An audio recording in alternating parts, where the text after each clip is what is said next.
உலகத்திலே வித்தியாசமானவர்கள். அது நில அமைப்பா இருக்கலாம். இல்ல பார்த்தீங்கன்னா, அங்க இருக்கிற கல்ச்சர், உணவு பழக்கம், அதுக்கப்புறம் வந்து அங்க இருக்கக்கூடிய வெதர், கிளைமேட் இது மாரி வச்சு ஒரு ஒரு நாட்டையும் விதவிதமான நாட்டுகளா நம்ம வந்து பிரிக்கலாம். ஆனா, இந்த எந்த ஒரு கேட்டகரியிலயும் இல்லாம, ஒரு தனித்துவமான ஒரு டிஃபரண்டான நல்ல ரீசன்ஸ்க்கோ, இல்ல கெட்ட ரீசன்ஸ்க்கோ ஒரு நாடு இருக்கு அப்டின்னா, தவிர்க்க முடியாத நாடு அப்டிங்கிறது நார்த் கொரியா. நார்த் கொரியாவ பொறுத்தவரைக்கும், அது வந்து பார்த்தீங்கன்னா, 3வது ஜெனரேஷனா இப்போ கிம் ஜாங் உன் வந்து வந்து ஆழ்ந்துட்டு இருக்காரு. அவங்களோட தாத்தா காலத்தில வந்து பார்த்தீங்கன்னா, இந்த டைனாசிட்டி ரூல் அப்படிங்கிற மாரி வந்து தாத்தா, அதுக்கப்புறம் அவர் பையன், அப்புறம் இப்ப அவரோட பையனான கிம் ஜாங் உன் வரைக்கும் எல்லாருமே வந்து ஆண்டுட்டு இருக்காங்க. அப்படி ஆள்றப்போ, மன்னராட்சி அப்படிங்கிறத வந்து நம்ம வந்து பார்த்துருப்போம். மன்னராட்சியில கூட பல மாற்றங்கள்லாம் ஏற்பட்டு, அதுக்குள்ள ஜனநாயகம் அப்படிங்கிறது ஒரு மாரி இன்கார்ப்பரேட் பண்ணியிருக்காங்க. பட் கிம் ஜாங் உன் 3வது தலைமுறையா வந்து பார்த்தீங்கன்னா, நார்த் கொரியாவ ஒரு சர்வாதிகார குடும்ப ஆட்சியா தான் வந்து பார்த்தீங்கன்னா, வந்து ஆண்டுட்டு இருக்காங்க. இதில பல விஷயங்கள் என்ன அப்படின்னா வந்து அங்க போனீங்கன்னா, மக்கள்லாம் வந்து எல்லாருமே வறுமையில வாழ்றாங்க. நெறைய கோஸ்ட் சிட்டீஸ் இருக்கு. அவங்களோட கேபிட்டலே யாருமே வந்து ஆக்சஸ் பண்ண முடியாது. மக்கள்லாம் கவர்மெண்ட் என்ன சொல்றாங்களோ, அத செய்றது மட்டும் இல்லாம, அவங்களோட வாழ்வாதாரம் அப்படிங்கிறது வந்து பார்த்தீங்கன்னா, ரொம்ப சாதாரண நிலையில அடிமை மாரி அவங்க வந்து ஒர்க் பண்ண வேண்டியிருக்கு. உலகத்துக்கும் நார்த் கொரியாவுக்கும் வந்து சுத்தமா அந்த கனெக்ஷன வந்து கட் பண்ணி வச்சிருக்காங்க. இன்டர்நெட் அப்படிங்கிறது இல்லை. ரொம்ப கண்ட்ரோல்டா சில இடங்கள்ல மட்டும் இருக்கு.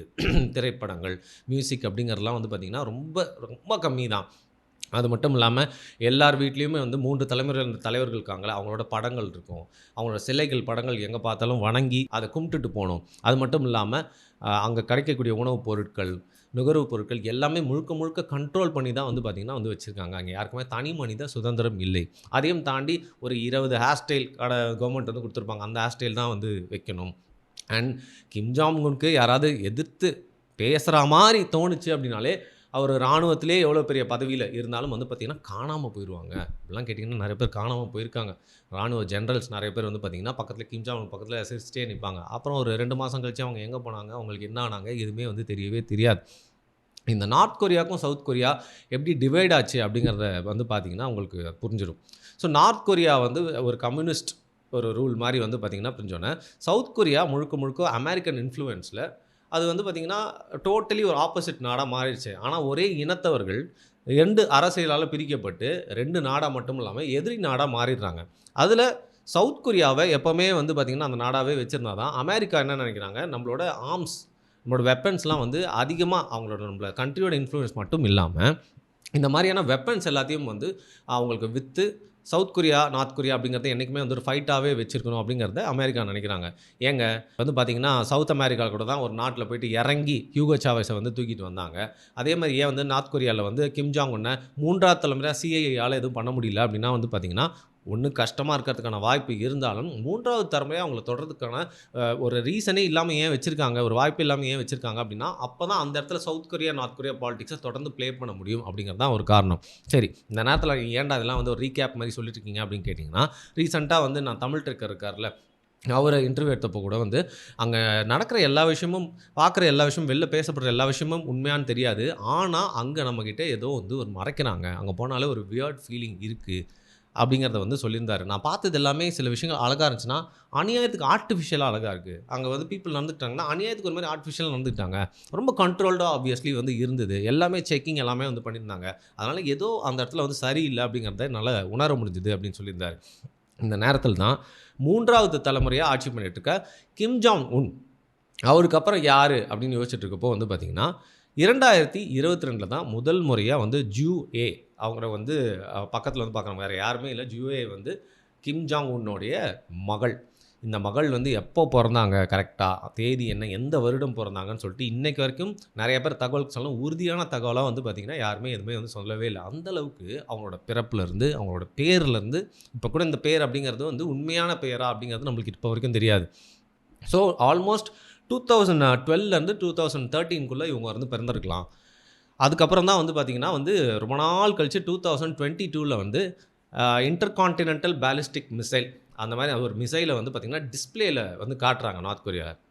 அந்த ஒரு ஈவென்ட்டுக்கு எப்பவுமே தன்னுடைய மனைவியோட வருவாரு, இல்ல தனியா வருவாரு கிம் ஜாங் உன். இல்ல ராணுவ ஜெனரல்ஸ் வந்து எல்லாருமே புடைசூழ வர்றவரு. முதல் முறையா ஒரு குட்டி பொண்ணோட வராரு. நிஜமாவே சொல்றேன். அந்த ஊர்லயே நெறைய பேருக்கு அவங்க யாருன்னே வந்து தெரியல. மீடியாக்கு பார்க்குறப்போ ஒரே ஷாக்கு. "யார்றா குட்டி பொண்ணோட வராரு?" அப்படின்னு சொல்லிட்டு யோசிச்சுட்டு இருக்கும் போது தான் ஆப்வியஸ்லி அது அவருடைய டாட்டர் அப்படிங்கிறது தெரியுது. ஸோ பிறப்புலேருந்து எப்போ பிறந்தாங்கன்றது மட்டும் இல்லாமல் அவங்க வாழ்க்கை முறையை எப்படி வாழ்ந்தாங்க, என்ன படிக்கிறாங்க, என்ன மாதிரியான விஷயங்கள்லாம் அவங்களோட வாழ்க்கையில் நடக்கும்ன்றது சுத்தமாக யாருக்குமே தெரியாமல் ஒரு பாயிண்ட் ஆஃப் டைமில் 2022 தான் முதல் முறையாக அப்படி வராங்க. அதற்கப்புறம் கிம் ஜாங் உன்னுடைய ஒரு ஃபேமஸான பெய்ஜிங் விசிட்டு சைனாவில், அங்கேயும் பார்த்தீங்கன்னா இவங்க வந்து கூட போகிறாங்க. அது வந்து ஏன்னா சாதாரண விஷயம் இல்லை. இப்போ சைனாக்கு பெய்ஜிங்க்கு வந்து போகிறாங்க அப்படின்னா வந்து பார்த்திங்கன்னா அங்கே கூட்டிகிட்டு போகிறாரு அப்படின்னா அவங்களோட இம்பார்ட்டன்ஸை வந்து பக்கத்தில் இருக்கக்கூடிய அண்டை நாடு மட்டும் இல்லாமல் அவங்களுக்கு இப்போதைக்கு ஆலையாக இருக்கிற ஒரு பவர்ஃபுல் கண்ட்ரியான சைனாக்கு கூட்டு போயிட்டு காட்டுறாரு அப்படிங்கிறது ஒரு பொலிட்டிக்கல் ஸ்டேட்மெண்ட் அப்படின்னு பார்க்கப்பட்டுச்சு. அதற்கப்புறம் வித்தியாசமான நிகழ்வுகள், ஏதோ ஒரு படத்திறப்பு நிகழ்வாக இருக்கலாம், கலை நிகழ்ச்சியாக இருக்கலாம், இல்லை வந்து இது மாதிரி ராணுவ டிஸ்பிளே எல்லா நிகழ்ச்சிகளையும் வந்து பார்த்திங்கன்னா வந்து அவர் பக்கத்தில் வந்து அமர்றாங்க.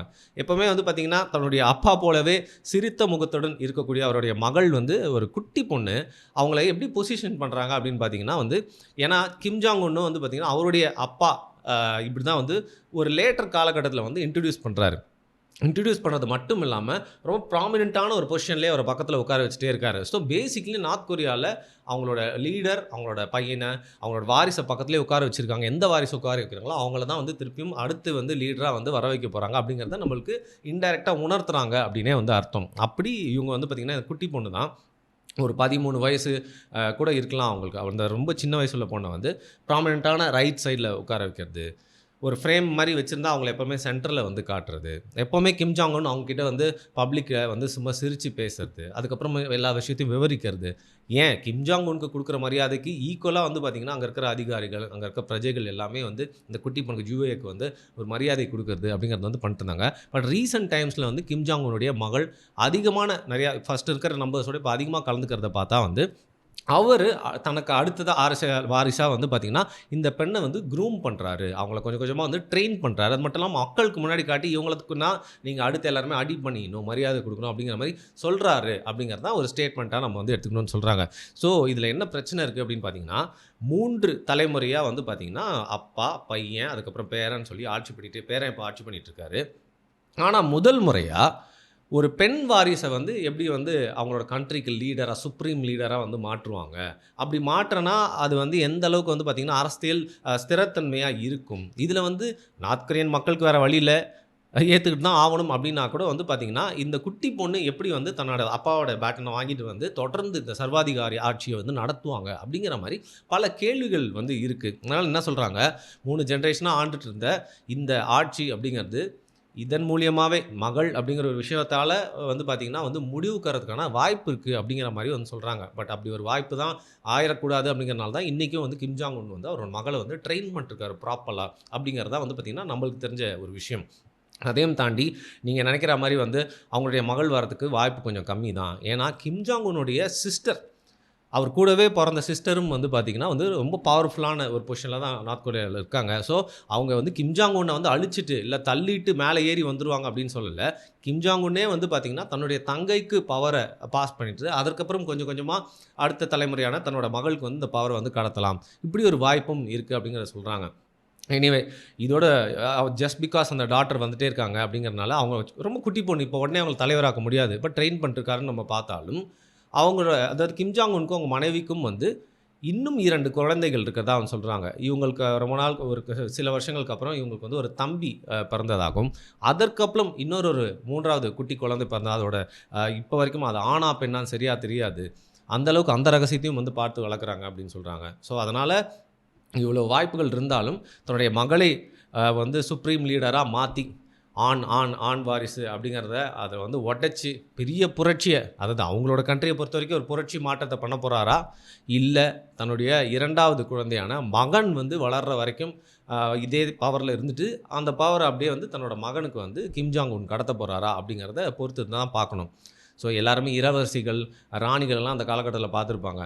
இன்றைக்கும் வந்து பார்த்திங்கன்னா பிரிட்டிஷில் ராணி, ராஜா நம்ம பார்த்துட்டு தான் இருக்கோம். அப்புறம் அரபில் வந்து பார்த்திங்கன்னா ஷேக்ஸ் எல்லாமே இருக்காங்க, சுல்தான்ஸ்லாம் இருக்கிறாங்க. பட் அதையும் தாண்டி வந்து ஒரு சர்வாதிகார ஆட்சியில் ஒரு 3 ஜென்ரேஷனில் இது வரதுனால வந்து பார்த்திங்கன்னா மாடர்ன் டைம்ஸ்லேயும் இன்னும் நம்ம பார்த்துட்டு இருக்கும் போதே வந்து இந்த பவர் எப்படி கடத்தப்பட போகுது, அதுவும் அந்த குட்டி பொண்ணு எப்படி வந்து ஒரு லீடராக வரப்போகிறா அப்படிங்கிறத பார்க்க உலகமே வந்து நிஜமாகவே அவளாக வந்து காத்துட்ருக்கு.